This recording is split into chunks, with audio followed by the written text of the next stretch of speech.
Dean, thank you very much. And thanks to all of you for making the effort to come. And as he described, for all the support that so many of you gave to Urban Squash, and I'm going to take you through all of that. But this is how I walked I walked every single day.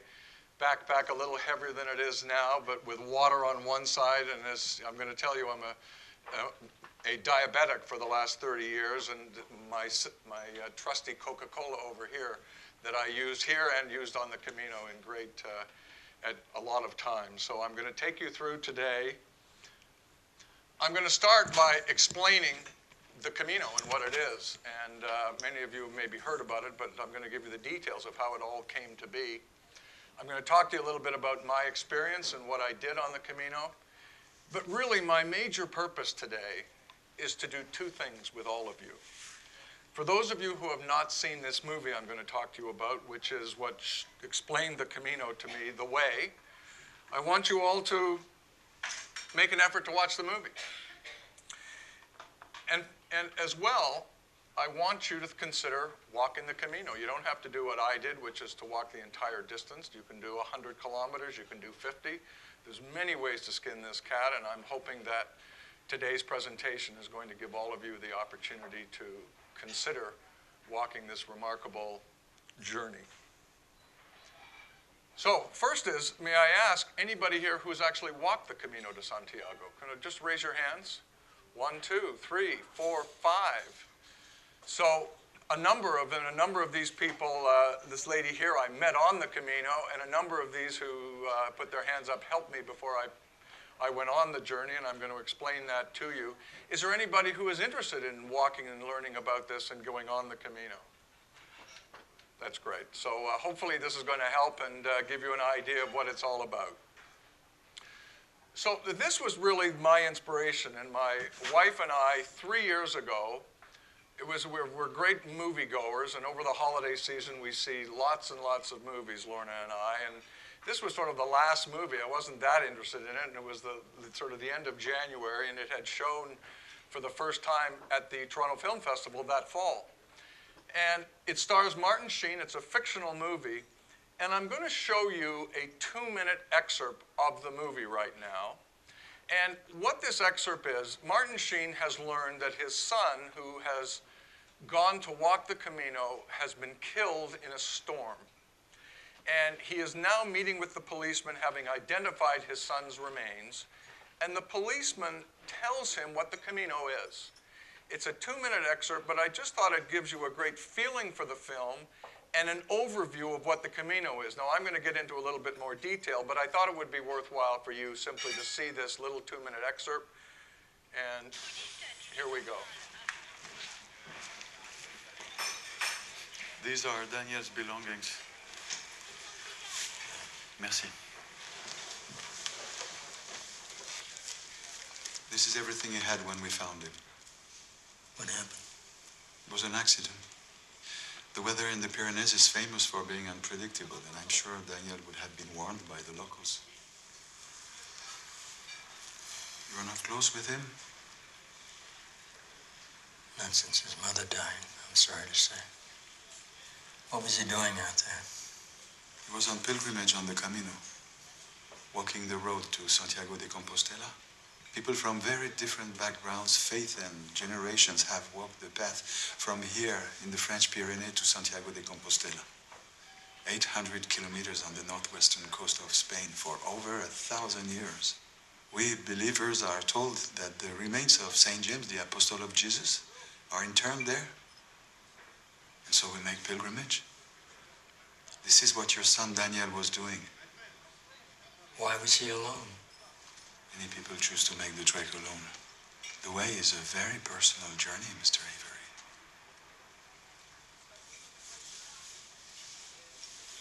This is the shell, a symbol of the pilgrim making the journey. And this is Daniel's passport for the Camino. It is to be officially stamped at every important stop along the route through Spain.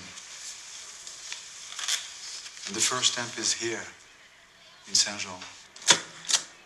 Buen camino. Merci. When you arrive at the end, the passport should look like this.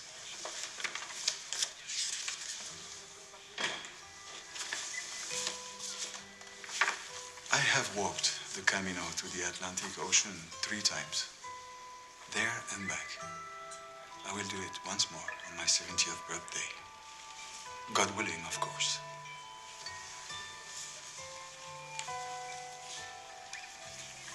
Daniel was my only child. We can also offer cremation, if that is a more suitable way for you to transport the remains back home.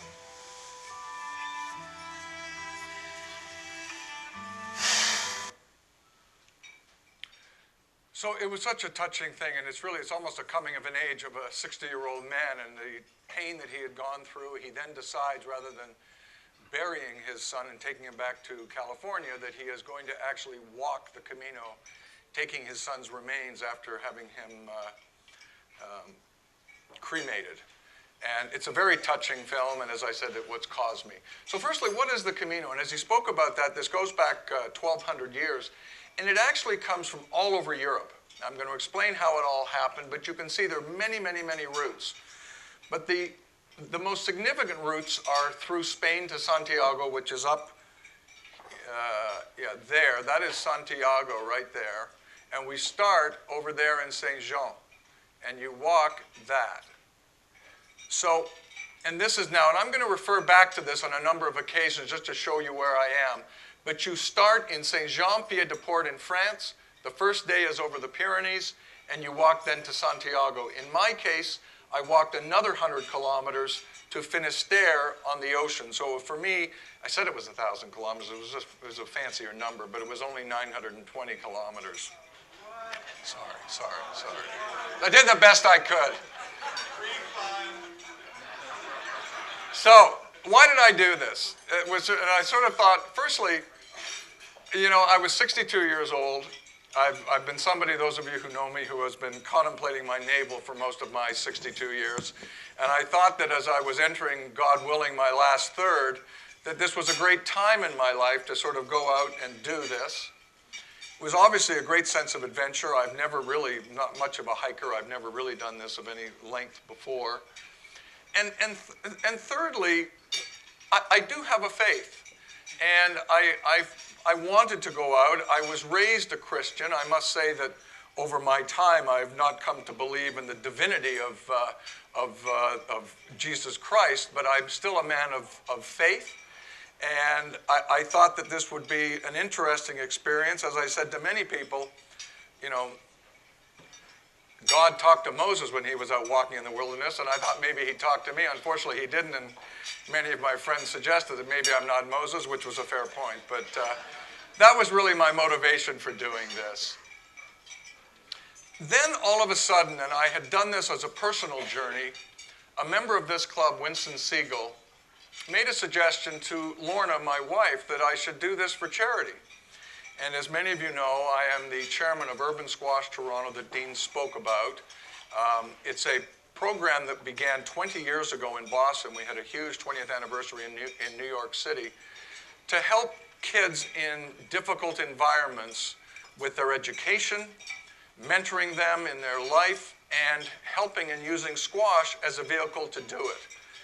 And so that is, through your generosity, how we raised $115,000 for this Camino. Shivani Ruparel, who is here and is our executive director. Shivani, where are you, if I can, just over there in the corner. And the problem with all these charities is they're an ongoing thing. It's about $5,000 a child. We have about 70 students now working with us. So this is also a fundraiser to, if not today, in the long term. It's a great program that we have. And then Darcy Wafers is my assistant. She was a huge help. And my very old friend, although you wouldn't know that he was a friend, he's so mean to me, but Tim Griffin over here on my left, he made a really significant pledge to raise $25,000 to help on this cause, and he was a huge help throughout our fundraising efforts.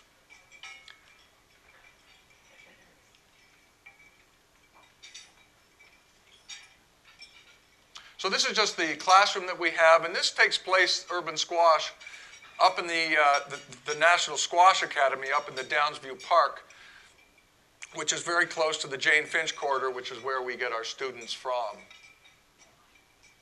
I want to also thank these people. The first guy is Tom Hitchman, and Tom is in the back. Tom, if you would just raise your hand. Tom has done this on 2 separate occasions, and he's an adventurer. He's a crazy adventurer. And I met Tom about 3-4 years ago and learned that he had done the Camino, and he was the start for me. The book that I put on each table, which is, I'd like it back for God's sakes when you're finished with it, but we had lunch together, and he brought me the book. And ever since, whenever I meet anybody who is considering doing this, I sort of feel that I'm paying it forward to you, Tom, and I always give people this book.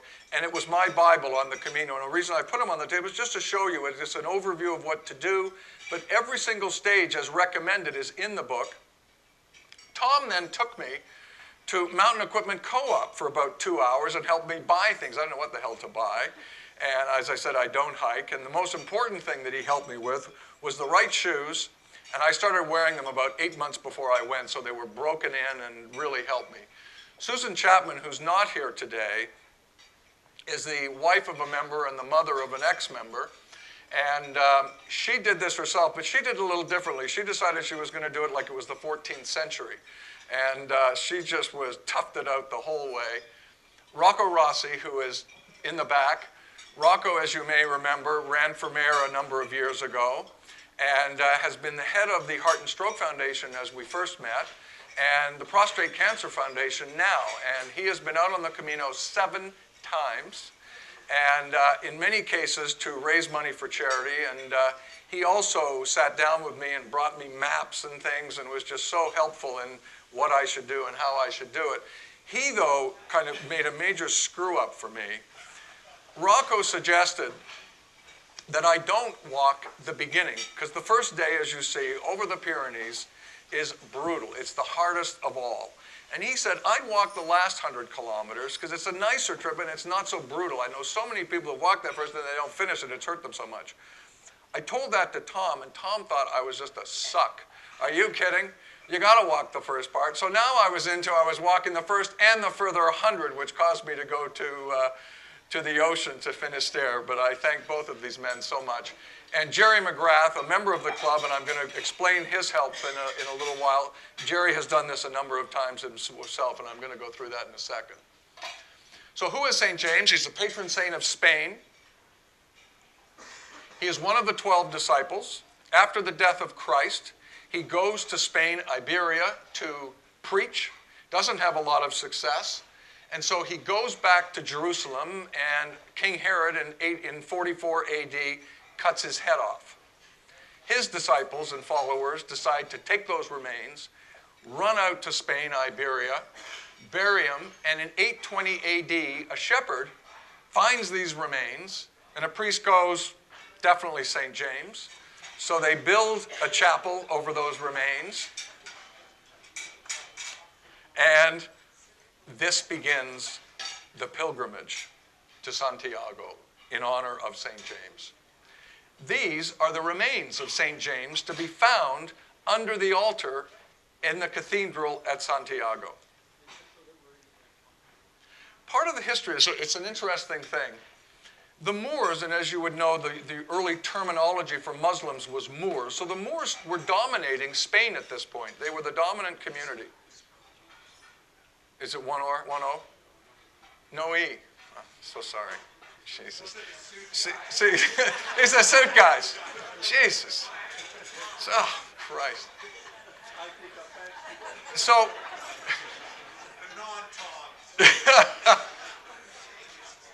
so the truth is, this was also very much even a political thing in trying to draw Christians back by the Catholics. And they set up groups to the Knights Templar to protect those Christians coming to Santiago. And there were, at the point of the 12th and 13th century, there were over 250,000 Christians or Catholics walking the Camino, which is about what the number is today. So it was a huge, huge part of history. it started to fall a little bit into disrepute or disrepair as the Protestant community started to come in the 15th and 16th century with both the Church of England and Lutheranism. And it started to slow down. The last 30 years, it's really been reborn, and it's been reborn by the Catholic Church and the state, who have tried to encourage this, and there are now large numbers doing it. As you see, $215,000, 45% women, 55% men. Most do it on foot, but an awful lot do it on a bike as well. The history, Maine Pilgrims follows a Roman trade route, so it's a fascinating thing to be walking this route. You're on trails, you're on roadways, but this is a route that goes back almost, route by route from the old ancient times of the Roman Empire. Two documents that you saw from the short film. The first is this document, which is a passport. You can get them anywhere in the world. But I picked mine up when I first got to Saint-Jean-Pied-de-Port, and as you saw on the thing, you get this stamp. You can get it stamped anywhere, at a restaurant, in a hotel, I think bookstores. Everybody has a stamp, and you present this at the very end of your journey to the Pilgrims office in Santiago, and you receive this Latin document that goes back 1,200 years, confirming that you have completed the Camino de Santiago. You do not have to walk the entire Camino of 820 kilometers. You can just walk the last 100, and it allows you to receive this Compostela. Pilgrim's passport, as I just showed you. This also, with this passport, gets you into less expensive accommodation, which I'm going to explain to you, and confirming your pilgrimage. This is the best part, and I felt... Now, to be honest with you, I'm a bit offended by the humor, because I thought there's an aura that you could see when I got back. All of my sins have been forgiven, and unlike the rest of you, other than a few of us, I'm going straight to heaven. But that truly is the thinking and what people have been promised by the Catholic Church if they walk the Camino de Santiago. One of the things that surprised me when I arrived, and I left on a Labor Day Monday and started walking. I went to, I'll show you in a moment where I started, but I was surprised how similar the weather felt to Toronto, to be honest with you. I thought it was going to be much, much hotter. And it's like Toronto, sort of, you hit early September, all of a sudden you feel like fall has begun. Well, it felt that way, and it was a little bit warmer during the sunshine, but it wasn't crazy hot as I expected. And you can see it's not ridiculously hot. It is northern Spain, it's not southern Spain. This is the shell, and it's unclear what it is, but you can see the cross of St. James there. And I had one, but I actually didn't put it out on my backpack, which I have now. But as time went on, I wasn't entirely comfortable calling myself a pilgrim, as I didn't relate to the Christian sensibilities of what this was. But by the end, they'd sucked me in, and I felt that I must be a pilgrim after I had done it and had this shell. And just a little bit of overview for those of you who are considering it. Signs in Spanish and English, pretty easy. The route markers are terrific, and I'll show you what they are, but it's very hard to get lost, although I did a couple of times. The different regions have different signs, and this Camino shell is all over the place. Those are the two signs, and so this is the stylized shell and this yellow arrow. This is the majority of what you see. This is all done nicely. Most of the time, they're just painted yellow signs of those things, and you just got to watch for it, whether it's on the roadway, whether it's on a tree. You're just looking for this all the time. This is the book that I mentioned to you. It was what Tom originally gave me. It was absolutely my Bible. It told you how far you were going to go each day. And one of the things that people asked me was, did I just do everything that was told? I was very nervous as I started. I didn't know what the hell I could do. So every day I had to figure out where I was going to stand, but this book would tell you where the places are and what they cost, and there would be phone numbers, and I'll tell you through how I did that. That's you can see on the left-hand side, it actually shows you all the ups and downs, the actual map, how far you're going to go and how much it's adjusted for up and downhill. There are the distances. As you can imagine, equipment, and this is where Tom was so helpful to me, but less is always better. 10% of your body weight, and I always felt it was about 20 pounds is what I carried. Use common sense. If you don't need something, trash it. Need something, buy it in the next town. There's a real community of people that are there now supporting the Camino, both medical clinics and places to stay and things to buy and places to eat. Hiking poles, don't leave home without them. As you saw, I came in, but it was an interesting experience for me. I walked the first half of the journey with these hiking poles. And one day, and I thought they were fantastic, really helped me get a rhythm, and I felt good with them. And one day I was walking through a town, and I just decided I wasn't going to use them, never use them again. And so I would strongly urge anybody who wants to do it, it's worthwhile, but at the end of the day, it wasn't critical. And as I said, good worn-in boots are priceless. A lot of people have feet problems and shin problems, and I was very fortunate there, and I do think that both having these worn shoes was a big help, and as well as, I think, 40 years of squash and beating the crud out of my feet over all these years, and I think that helped as well. I'm a diabetic, as I mentioned earlier, so I was very concerned about, I took sugar pills, I took a thing I could inject to get my sugars up if it was a problem. I had to have enough insulin, I had to have enough blood strips. I was very nervous of this. But at the end of the day, as it is here in Toronto, my Coca-Colas were the big thing, and I didn't use the sugar pills, and I just took Coke, and that was all I needed. Electronics. This was an interesting thing that I did, and so everywhere there's Wi-Fi. They sure want you to go as purely as you can and don't take anything. Most people take something, and I ended up buying an iPhone that I'm going to explain to you in a moment. Useful things, ATMs in every town, so you don't take cash, it's just like everywhere else you go. A lot of pharmacies, not great English fluency, but I didn't have any Spanish and I didn't have any problems. For those who are concerned and women that are considering doing it, lots of single women out there and really without much problems. It's a very safe environment and everybody is looking out for everybody. I'm going to go through this at the end of the thing. This is where I started, so this is how I'm getting started. And as I mentioned my iPhone, I bought an iPhone 1 week before I went. I've been a BlackBerry guy, and I thought I've got to have an iPhone just to be able to take decent pictures. And I went and got a Spanish SIM card. So it allowed me to make all of my phone calls locally throughout Spain. I took a bus and train to Saint-Jean-Pied-de-Port to the Pilgrims office. But this is something I really have wanted to see for a decade. That is the very famous 16-year-old Frank Gehry Bilbao Guggenheim Museum. And I flew from London to Bilbao, spent 2 nights in Bilbao just specifically to see this museum. And then on the Thursday afternoon, I took a bus and then a train and arrived in St. John at about 7 o'clock. I was intending to stay in St. John for a night and for 2 nights, and I decided only one. This was the best advice I got for the whole thing, and this again was Tom. There are no rules. Make it your own. And everybody has a different approach to this thing.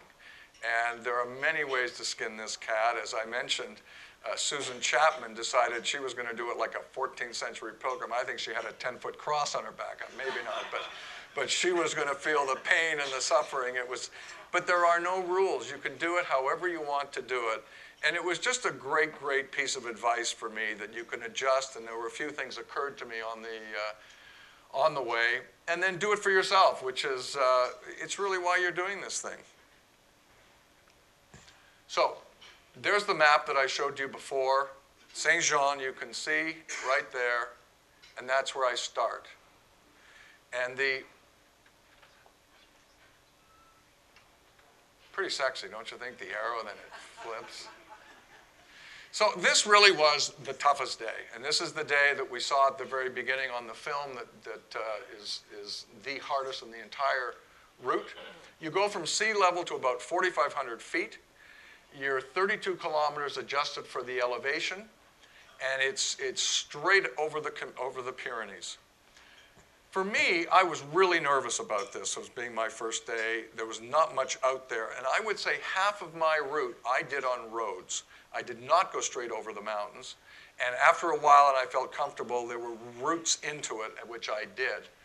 But it was it was an incredible day walking over this thing. I was out there for about 8 hours. And my next stop becomes, I'm now in Spain, in Roncesvalles. And it's not really a town. It's a little hut for pilgrims. And Roncesvalles is a very famous town for a battle that one of you two guys are going to know. What was the battle that was in Roncesvalles? Death of Roland, the Charlemagne's rear guard. I told you, he would know. But today, it's barely a town. It's just a place. There's a chapel, a church. There are places to stay, fundamentally for pilgrims. And this was the next day. And this is the most depressing thing you can imagine. You've just walked your arse off. You're exhausted. Your feet hurt. And you get this sign about 100 kilometers or 100 yards out of Roncesvalles, 790 kilometers. Oh, swell. Well, that is such a great idea. But that's the first thing you see. And it was, you know, it's intimidating of what you've now got in front of you. The next stop, or there was 2 days later, so I left on a Friday, got to Roncesvalles Friday night, and then the next day, I have one more road trip to go, and then on the Sunday, I arrive in Pamplona. And Pamplona, Spain, is the very famous town where they run the bulls every year. And I tried to get there early, and I was able to get there at about 1 o'clock in the afternoon, and I spent the entire afternoon in the main square of Pamplona. And it was really one of the great things about this walk is that I liked when I arrived in my destination, I would often go to the main square. If I've had a long walk, it's always a beer, always a sandwich. I'm eating like a horse, try not to lose weight. And Pamplona was just a fantastic town. Just some of the running of the bulls. And now I'm leaving Pamplona the next morning. And this is where one of the roadways or streets that they run the bulls. This next day is another brutal climb for about 3 or 4 hours. Halfway up this climb to the top of the mountain, the hill, I met these two ladies, Stella and Karen. And I met at least 15 people that I have still been in touch with since I have returned. And I'll show you a picture of a couple of young ladies that one of whom I met 3 weeks ago with my daughter and my wife in New York. Hadn't seen her for 16 months. These two are originally from Rhodesia, she kept saying, and now both of them live in California. So that's the Alto de Perdón, and that's at the very top of this hill that was, you know, I kept saying, it's almost over, it just never seemed to be bloody over. But this is a very famous stainless steel statue that celebrates the pilgrims and their journey across the Camino. This is just a picture so you can see we're very elevated. And I'm now developing a routine. So I'm trying to get out by 7:30, 7:45. It's not that dark in the morning, but it still takes some time for the light to come. I'm eating breakfast, I'm having a snack, I'm having a lunch and dinner, and I'm really making a big effort. I've always been relatively slender, and I sure didn't want to lose 20 pounds, which I thought was possible. So I was doing my best to eat 4 meals a day, and often in a pilgrim's dinner that I'm going to explain to you, they'll offer you 3 courses. I often would have 4.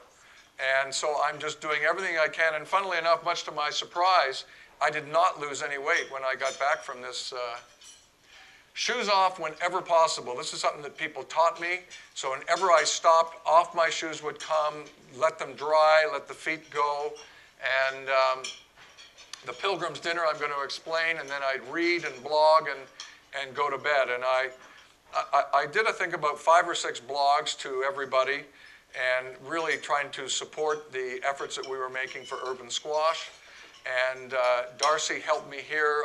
One of the great things that I learned about this fabulous iPhone is that I could talk into it. It was just the best. So I was able to do a lot of it. I sent her the pictures, and then she would send them out. This is a wine tap for pilgrims, extended by a winery, a local regional winery. And they've got little cups there, and you go and have a glass of wine, and off you go. Lots of variations of how to stay anywhere. There are 5-star hotels, although not too many of those. There could be hikes staying in the hotels or pilgrims' lodgings. And they're generally right on the Camino, although in a couple of cases we'd be picked up and taken a kilometer, 2 or 3, to a local farm where they would take care of you and then drive you back the next morning. There are hotels,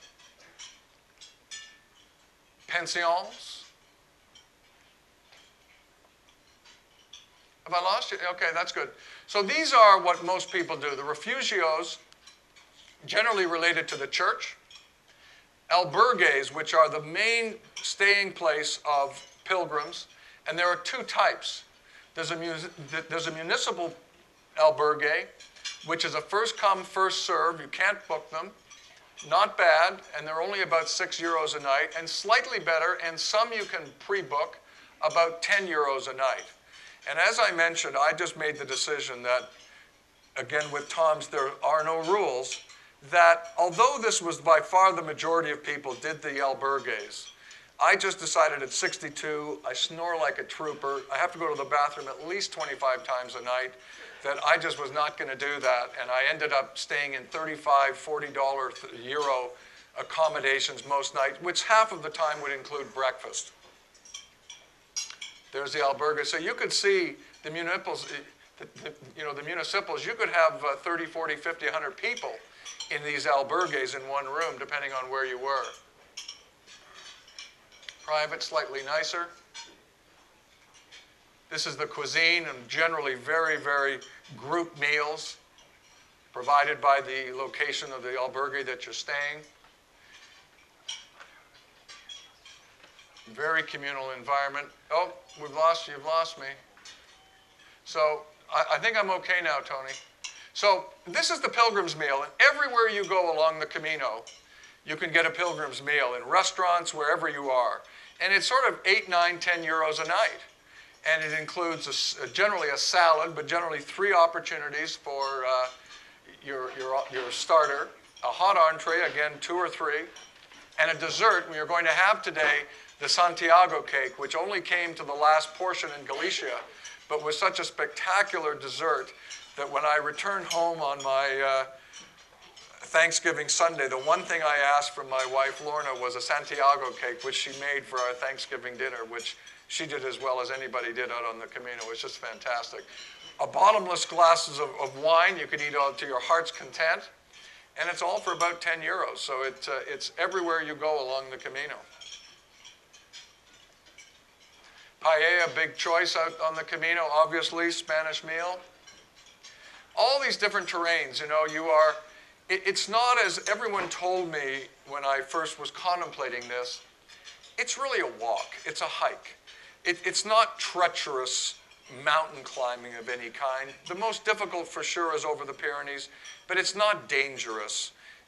And you're walking a lot on dirt roads. You're even walking a fair amount of time on paved roads, but an awful lot of roads, trails as well, and a landscape. It is really, it's beautiful, and very much in many ways like Northern Ontario. It's old farmland, a lot of small farms, not a lot of people in northern Spain. The other thing that was fascinating about it, I don't think I have anything here that I found interesting, is the amount of electric producing windmills all over northern Spain. They either the Spanish government says we're just doing it, or there's no fights as we seem to have in this part of the world about putting these things up. There again, you're just cows and goats, and they're all over the place. It's just a beautiful, beautiful walk. La Rasona. So you can see now we are there and moving into Burgos, which is a beautiful, beautiful town. And Puente de la Reina is one of my favorite little towns along the whole journey, river to the left, beautiful outdoor cafes. There was actually music that night, and it was just a beautiful, beautiful town. And pretty much everywhere you go, you're coming to a town. I don't know if anybody who saw the movie Wild, the thing with Reese Witherspoon, which was a terrific film, but my God, this woman, number one, walked 1,000 miles, not 1,000 kilometers. But you're out in the middle of nowhere. I mean, she's tenting, she's having to bring her food. It's not the case here. You're always finding places to get something to eat, get a coffee, all the way along the Camino. Just the different towns all the way through the piece. Legrano, you can see they're beautiful, beautiful things. The long, long winding road, as I like to see it. And as you get into, there are two areas. And the Meseta is sort of the middle of the journey. And it's really the prairies, the flatlands of Spain. And I must admit, I'm not one that was just walking around thinking, oh, isn't this pretty sights? Or I was just walking, I got a job to do each day and get to my sights. And it was also in that area, the Rioja region, or the winemaking region. So there was lots of great wine along the route. Santo Domingo, a beautiful town. And this is where one of the places where I started to run into trouble. I get to Belorado, and 2 stops next is going to be Burgos. And the next town that I've got to walk to out of Belorado is a very small town, and I can't get any accommodation. So the guy tells me, look, what you should do is take the bus in the morning at 7 o'clock, go to that next town, and then walk all the way to Burgos. So, you know, I'm not walking a little bit, but Tom said, make it your own, and I thought, that's okay, I can miss a bit, no big deal. I get in the bus at 7:15, and they don't stop in the little town. The son of a bitch goes all the way to Burgos. So, at that point, I decided, look, I'm going to get a place to stay, put my bag down. I got in a cab and went back to that town and walked into Burgos. What was the thing that was fascinating about that experience for me is taking the 20 pounds off my back. When I started, I felt pretty good. This is good. But by the time I got to Burgos, I was still fried, and the 20 pounds didn't seem to matter a lick. But it was something that I had to do to figure it out. And just small towns along the way. Cruz De Ferro, I think I have this in the wrong place, but this is a very important part of the Camino. You take a rock with you, which I did out of Santiago, and it's a big part of the film, as you'll see, if those of you who have not seen it yet. And you carry a stone, and it symbolizes your journey, and that was me standing on top of that pile of stones and often say a prayer and one of thanks for the Camino journey. So, we're now getting into Burgos. This is the most magnificent cathedral. I think this one took them 5 centuries to construct. It's really quite remarkable. My walk, as I mentioned, into Burgos was a long journey, and one of the difficult parts of it is the last 10 kilometers. You're sort of in the outskirts of town. It's mechanical. It's not that pretty, and it was just long and arduous. And I made a mistake in that last 10 kilometers. Instead of going left, somehow I went right. It didn't cause me any negative concern about how far I walked, but what was interesting is I met these 2 people. And I ended up, as I got into Burgos, coming from that part, I sat down and give me a beer and a sandwich, and they were sitting right beside me. And we struck up a conversation. We became great friends. And when Lorna and I were back in London in June, they came to London. They live in England.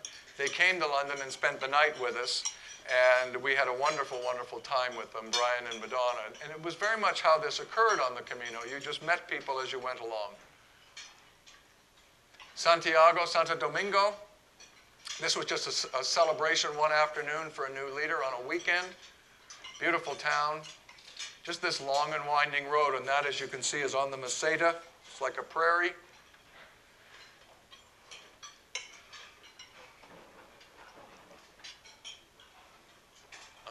There we go. And that church was built in 1066. Spent the night there, not in the church, but just right beside it. And there's just churches everywhere, masses going on all the time. Now, as I was getting to Lyon, I had 2 pieces of trouble. Number one, my leg. And I thought I had broken my leg. I was in so much pain. And I walked about half a day that day, and when I got into the town, I was able to go to a clinic, and I was just diagnosed with tendonitis. I thought I was really in serious, serious trouble, but tendonitis not so bad. He gave me 600 milligram pills of ibuprofen. I took a bus again the next day to catch up with some people that I was with, and on I went, and it was amazing how easy it was. I was shocked, and as I said, I thought I'd broken my leg. I was in so much pain. And then I ran into some accommodation problems again. What I kept hearing along the Camino was the closer you get to Santiago, the worse it gets.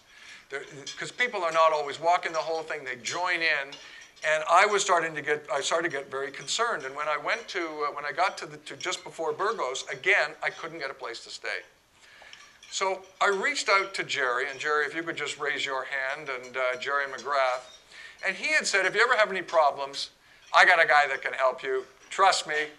So I emailed him, and he sent me back. And I emailed this guy, Gary Budden, and you have a business card on your table. And he runs a company called Spanish Adventures.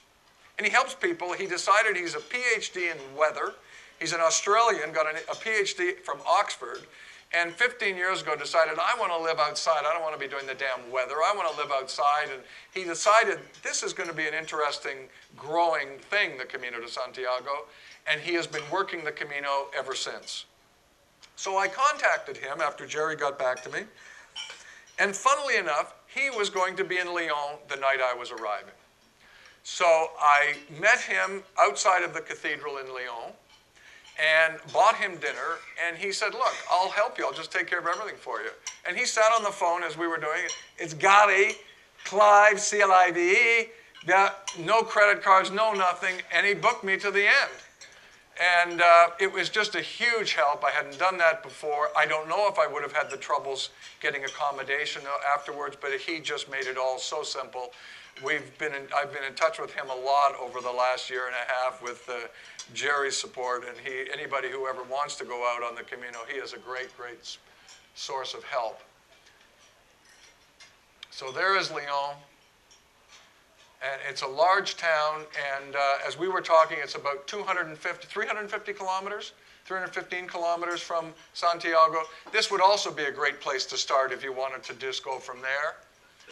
This is the cathedral in Lyon, which is just magnificent. And again, these cathedrals is where generally your central square would be. So I love going to these central squares and having dinner and just hanging out with people, there are lots of pilgrims and lots of locals, and getting an understanding of the local environment. This movie is this is a hotel for pilgrims, built I think in the 15th or 16th century. And it's a Pomodor, which is a group of old either hotels and or buildings that were refurbished by the Spanish government. And this plays a major role in the film The Way, and I was hell-bent and determined that I was going to stay there for a night.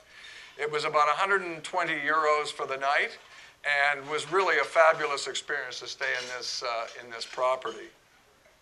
Yes? Oh yeah, sorry. Paradors. So I guess it's not, again, another... Why do you guys criticize my spelling, for God's sakes? It's just... Both Catholics, too. You're both Catholics, right? See, they're all the same. But guilt. Yeah. Another couple that I had dinner with out of Lyon, two couples, Patrick and Catherine, Peter and Jean. Lorna and I took a train from London to Newcastle, 3-hour train ride in June, spent the night in one of their homes and they were in their mid-70s. They walked the entire Camino de Santiago. The last 100 kilometers, they were met by a priest, a minister, and a friend who walked the last 100 kilometers with them, and then their families joined them to celebrate their completion of this Camino. It was such an emotional thing, and I made a big effort to be there on the Friday night to celebrate with them, which I was able to do in Santiago. So Sarria. When I finished the Camino, I sort of felt this was it for me. I was done. I had been walking. I don't need any more of this. Now that I've come back, I'm going to go again. And my daughter is someone who has some challenges walking, and she is determined that she is going to come with me and walk the Camino. And the hope is that we're going to do this out of Sarria. It's about 115 kilometers. I think it'll take her about 10 days. And we'll walk from there and into Santiago. But again, for those of you that have an interest, it's a great place to start. It's a lovely little town. There's lots of restaurants and things, and it's a great way to start. And you do this in 5 days. Just walk into Barrie, no big deal. They do. Right. Way to do it. It really is, and it really gives you a sense of it.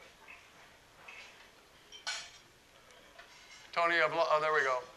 Again, an incredible church history throughout this area, as we're now getting close to all these churches. It's hard not to be sucked into it all, even though So we're now getting to Santiago. Something happened for me. This gentleman who helped me out of Lyon, Gary, one of the things he said to me, on your second last day, I want you to walk much further than you normally would by the book, because I want you to get to Santiago for the Pilgrims Mass at noon. So I walked probably 35, 36 kilometers on that second last day so that I could get up. Much to my shock and surprise, to be honest with you, it was really one of the most emotional days of my life. Both the finishing the work in the Camino was a lot.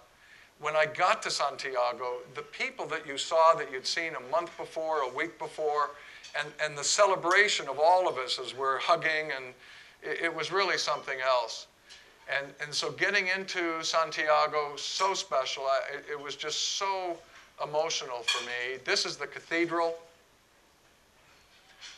The first thing you do is you go to the pilgrim's office, which is right below the cathedral, and it's in that you go and get interviewed by someone who confirms that you have walked it, and he writes out the Compostela document for you, and off you go on your way. There's the certificate. I thought a very attractive picture myself. And these were the two young ladies that I met. They just graduated from Colby College. They were, I think, 22 or 23 at the time, Rosie and Leah. And as I said, the one on the left I saw in New York for the first time after 16 months, having not seen her, and my daughter and my wife and Brian, her significant other. We had dinner with her and had a wonderful, wonderful night. And I'll be in touch with these people all my life.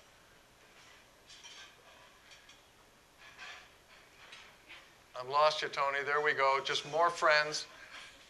All these communal meals, just all the time. Now, the Pilgrim's Mass. Now, the botafumario is an incense burning item that you see in the film. It's only done about half the time. Sometimes at a Pilgrim's Mass you see it, sometimes you don't. As a non-religious person, a non-Christian or relate to our modern religions, but being a man of faith, I ended up going to 3 masses in the time that I was there. For those of you who know this, I don't want to be sacrilegious, so I like to go up to see the priest, but I don't take the sacrament because I know that there could be lightning and thunder, so I get a blessing. And as many of you who may have read my blog, one of the great disappointments, I had a great friend that I met on the Camino who was from Toronto, an Israeli. And I hadn't seen him for a few days, and as I'm going up to get my blessing, he reaches out to me to say hello. And to this day, I regret that I didn't grab him. Come with me, we'll just get a blessing. And funnily, I said lunch. He was the first gentleman that I saw when I got back, and I told him how upset I was that I didn't ask him to join me. He said, you should have, I would have gone.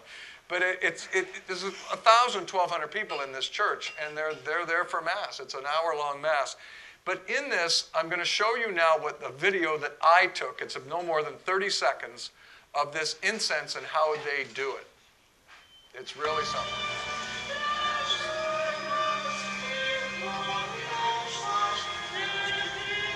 So this is, as you'll see here, this is my doing this, and this is burning incense that 6 men are pulling, and 1 woman, 1 nun, singing.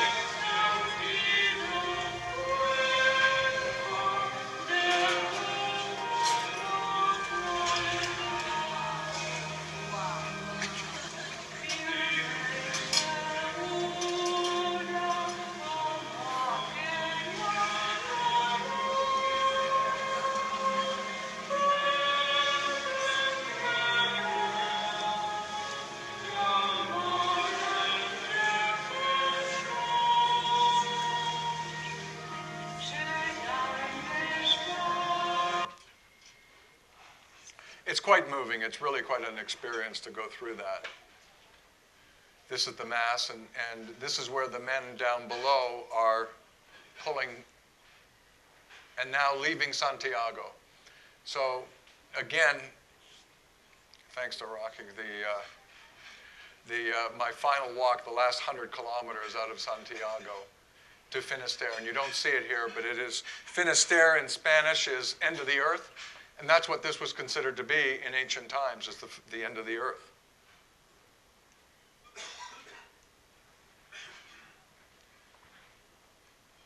So that's what you get to. And there's a lighthouse there, and everyone goes. It's a big part of this, those who come this far, and most don't, but a lot of people do. There's an amazing sunset. And this says, excuse me, this is 0.00 kilometers at the bottom.